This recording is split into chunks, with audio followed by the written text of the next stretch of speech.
hoping for progress. And in some ways it feels to me like you're almost beating your head against a brick wall sometimes, and you do feel like you are, don't you? A lot of times. And the reason why is because you'd prefer to do it. Seems a bit crazy, doesn't it? But you'd prefer to do it because that's less painful than actually doing the other, which is feeling the emotional pain and also working your way through your fears and confronting all your fears and taking action and feeling it emotionally. So this is the problem, is that we can't expect to grow under those circumstances. We can't expect to grow. Okay, so a few things I'd like to mention. Let's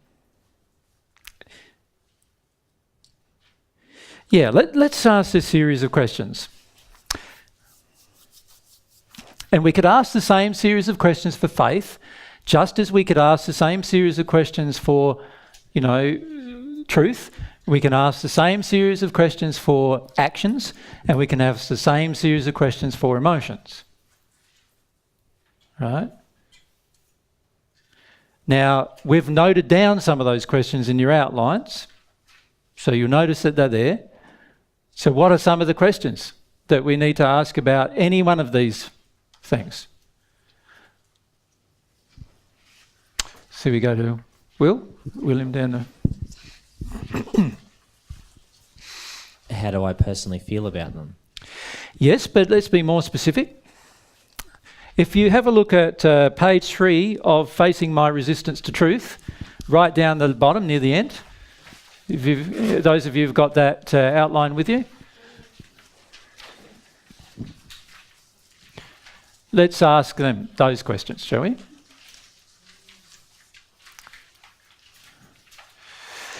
Thanks, Linda.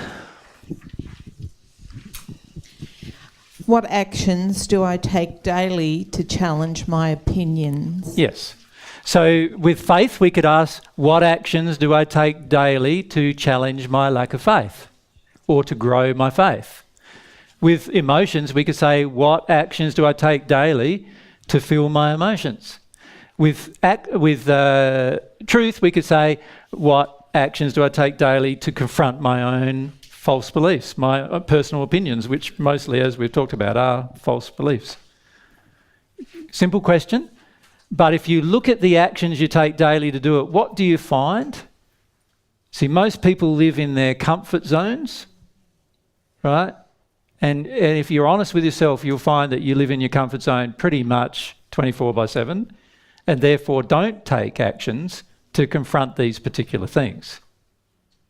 Right? And this is a problem.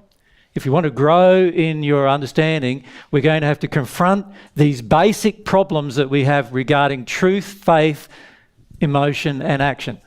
We're going to just have to confront them. We're going to have to do something about them. And if every single day we're not doing anything about them, then of course no change is possible, right? So there needs to be some kind of plan or activity taken on a daily basis to do something about these particular things. Right? Now, I notice that many of you plan your life very much when it comes to like buying a car or buying a house, or, less so with your relationships perhaps, but more about the physical choices you make, particularly your financial choices. But when it comes to the choices you're making daily to confront these belief systems that are false and so forth, I don't see too many making choices in that regard. So that's a measure of how much desire there is, isn't it? So, you can convince yourself you've got desire that you don't really have. You're far better off saying, obviously, if I look, and remember, right back in 2014, the very first talk I gave the morning of that assistance group was all about measuring progress, right? And most of us don't do it. We don't measure progress. And one way to measure progress is go, okay, every day do I do something about this particular issue, which is of supreme importance to my future development forever, not just now on earth. It's like a forever thing. It's like even after I pass, it's something that I could be doing. So it's very good to learn all of these different things, isn't it, that we could be doing even after we pass. It means that half of what we do doesn't get thrown out with the bathwater when we pass, right? And instead we spend a lot of our time not working now towards our eternal future, which is where what we need to be doing if we ever want to be happy. So that question is a really important question. What's the next one in that list? We come down to Barbara, and then we come across to Wayne.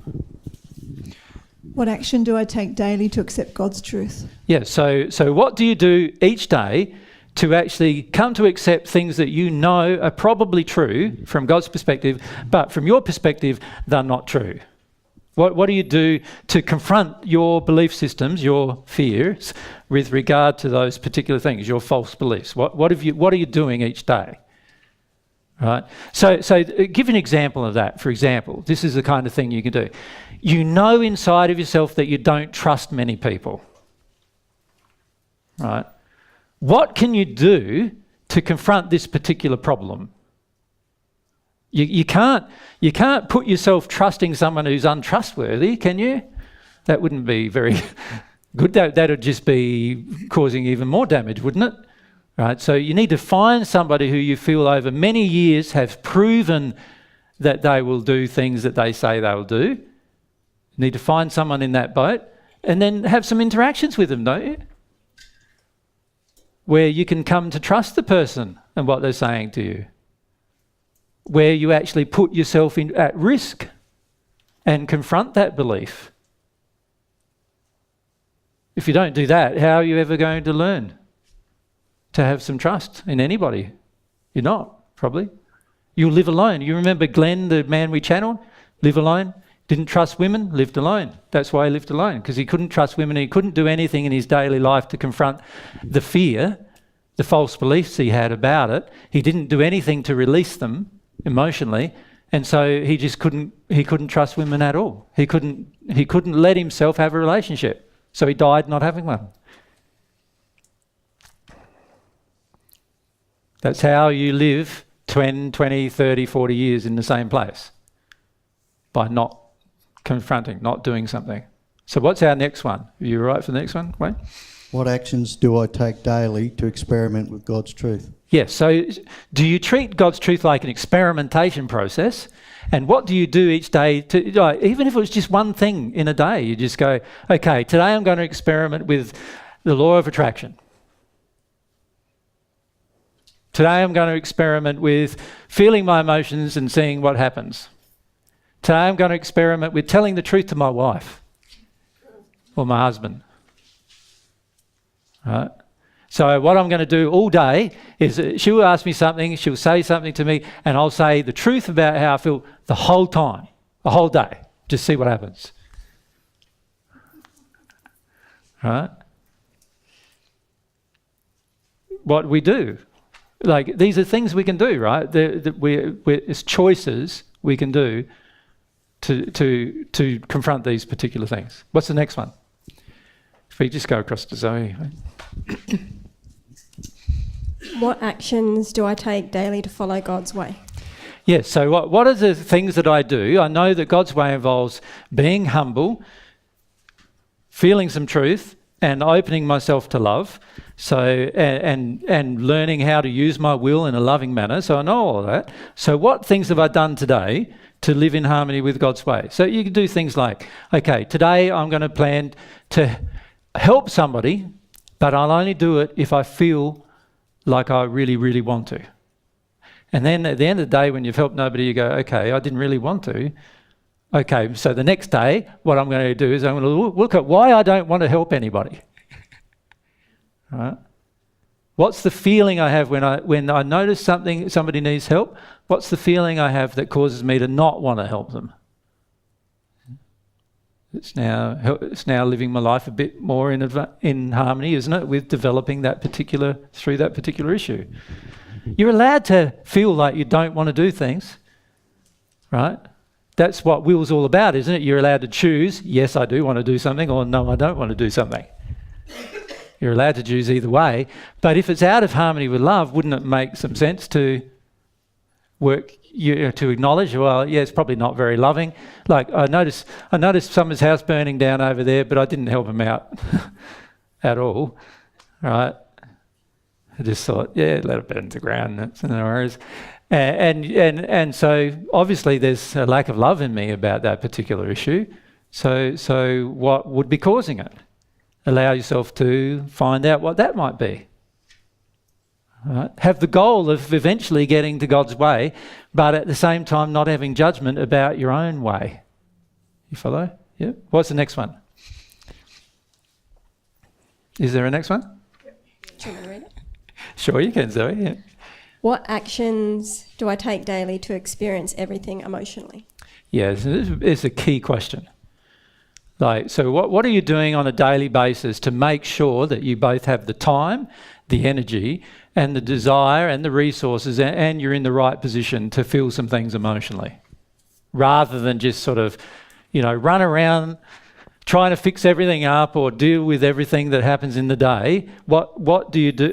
What do you do, and how are you going to plan the day so that if something does happen, you're going to actually feel something rather than just avoid it? Right? Good question, isn't it? Like, Kel?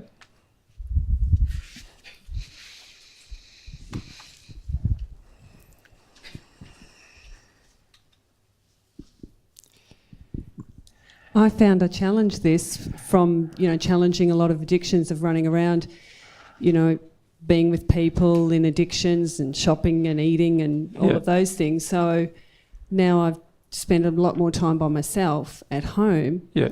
And I want to reflect and spend more time to just feel how I feel. Yeah. But I feel that I've gone into fear and I'm in avoidance now of going out. Yeah, exactly. You can become agoraphobic. Yeah. So, I mean, I still interact in the world, but not much. I'm in a lot of avoidance and fear of going out. So you've got to balance it with, okay, I need my time to feel, and I need my time to interact. Because the interaction time creates a whole heap of events, which then I could choose to feel about. Yes. You follow me? Yes. It's no good just isolating yourself. And this is why I said in the first century, you can live in the world without being of the world. So I encourage people to live in the world, not be recluses from society, because that does you no good at all. You need to be in the world. It will help you work your way through quite a lot of things if you're in the world, doing things all the time, engaging processes all the time, engaging activities all the time. But you also need to construct a life where you can, once you're triggered with some emotional feeling, that you can actually go and feel it rather than having to shut it down. Yeah. Don't you? So you need to create your life like that.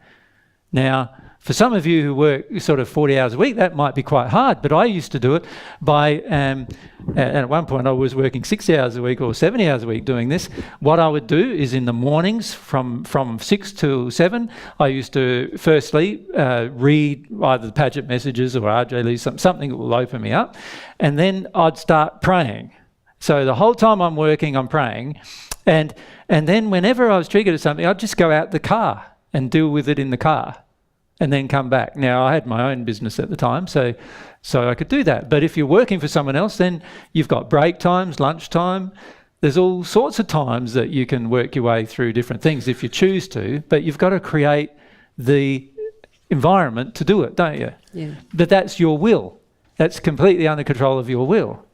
So everything's under the control of your will.